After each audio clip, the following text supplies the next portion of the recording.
नमस्कार। मैं पंडित रूपक आनंद स्वागत करता हूं आप सभी का। आज जो विषय मैं आपके सामने लेके आया हूं वो है बाल अरिष्ट योग। यह आपके बच्चे की कुंडली से लिंक रखता है।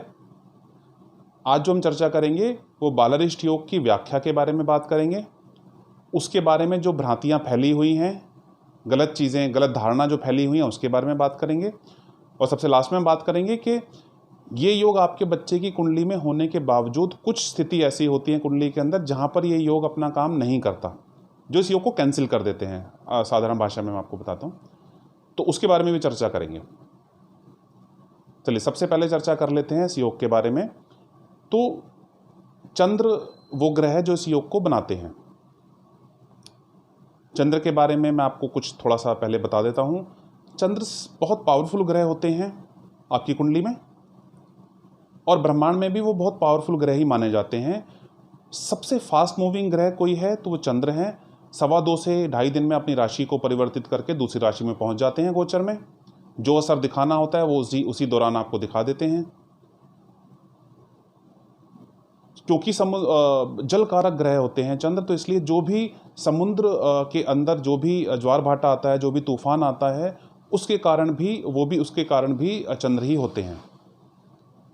जो असमय बारिश होती है या बहुत बाढ़ आ जाती है वो भी चंद्र के कारण ही होती है। चंद्र ही वो ग्रह हैं जो ज़्यादातर योग आपकी कुंडली में जो अच्छे या बुरे जो भी योग होते हैं उनमें ज़्यादातर योग चंद्र के कारण ही बनते हैं। चंद्र उनमें कोई ना कोई भूमिका ज़रूर निभा रहा होता है। तो चंद्र बहुत पावरफुल ग्रह हैं, चंद्र इस योग को बनाते हैं। तो इस योग के बारे में बात कर लेते हैं। त्रिक स्थान के अंदर, त्रिक स्थान कौन से होते हैं मैंने आपको पहले बताया है। 6ठा, 8वां और 12वां भाव आपकी कुंडली में वो त्रिक स्थान कहलाता है। सामान्यतः ये भाव अशुभ फल देते हैं। इस भाव में जो भी ग्रह बैठे होते हैं वो सामान्यतः अशुभ फल आपको देते हैं। कुछ चीज़ें हैं जहाँ पे कुछ ऐसी भी है ग्रह जो इन भावों में बैठ के अपने अच्छे फल देते हैं। जैसे शनि और राहु अगर 8वें भाव में मौजूद हैं तो अच्छे फल देते हैं। 6ठे भाव में राहु बैठे हैं तो भी अच्छे फल आपको देते हैं। और विपरीत राजयोग भी इन्हीं भावों के अंदर बनता है। तो बट सामान्यतः फिर भी ये भाव अशुभ भाव माने जाते हैं कुंडली के अंदर। तो आपके बच्चे की कुंडली आप चेक कीजिएगा। अगर 6ठे भाव में लगन से शुरू करते हुए 6ठे भाव में अगर चंद्र बैठे हुए हैं, या 8वें भाव में बैठे हुए हैं, या 12वें भाव में बैठे हुए हैं, तो बाल अरिष्ट योग बन जाता है।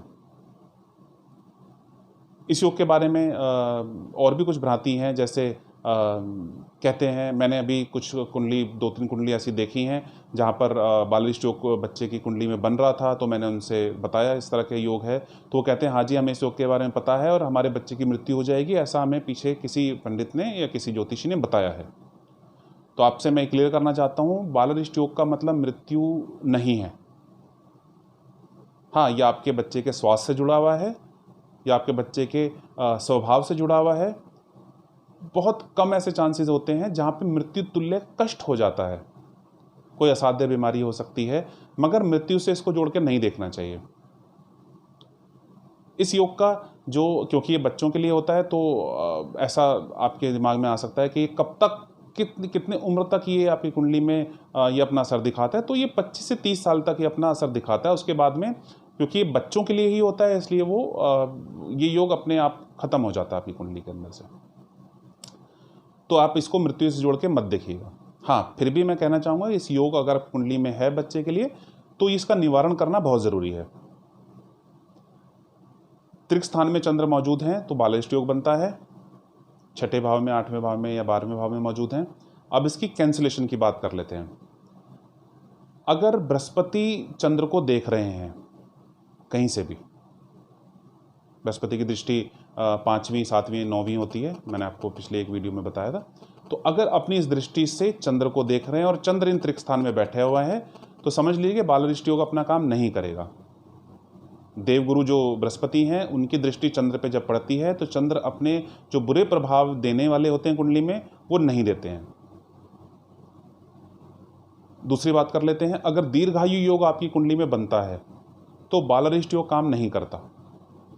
दीर्घायु योग जैसे मैंने आपको बताया था, शनि और राहु अगर आपके 8वें भाव में मौजूद हैं तो ये योग बन जाता है। हालांकि अगर शनि भी वहाँ पे मौजूद है तो भी ये योग कुछ हद तक बन जाता है।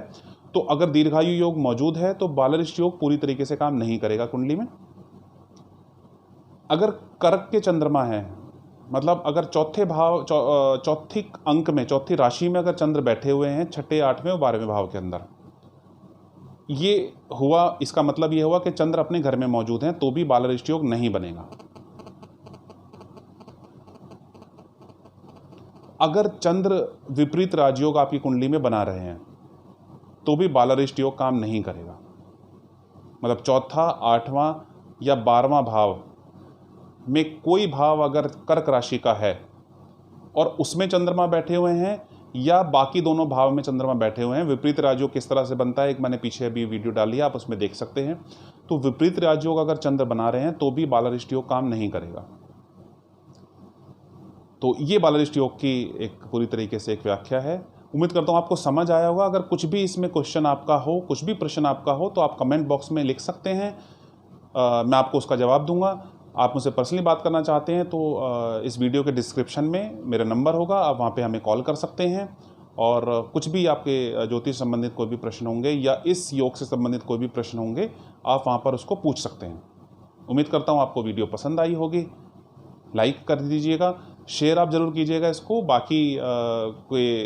बाकी को ये वीडियो पहुँचे तो थोड़ा सा अगर भला हो जाए किसी का तो अच्छा है। चैनल को सब्सक्राइब आपने नहीं किया तो आप कर दीजिएगा, बेल आइकन को ज़रूर आप दबा दीजिएगा, और नहीं तो वो जो भी मैं वीडियो डालूंगा आपसे वो छूट जाएगी। तो इसी उम्मीद के साथ मैं आपसे विदा लेता हूँ, फिर आपसे मुलाकात करूँगा एक नए विषय को लेकर। तब तक के लिए प्रेम पूर्वक आपका धन्यवाद।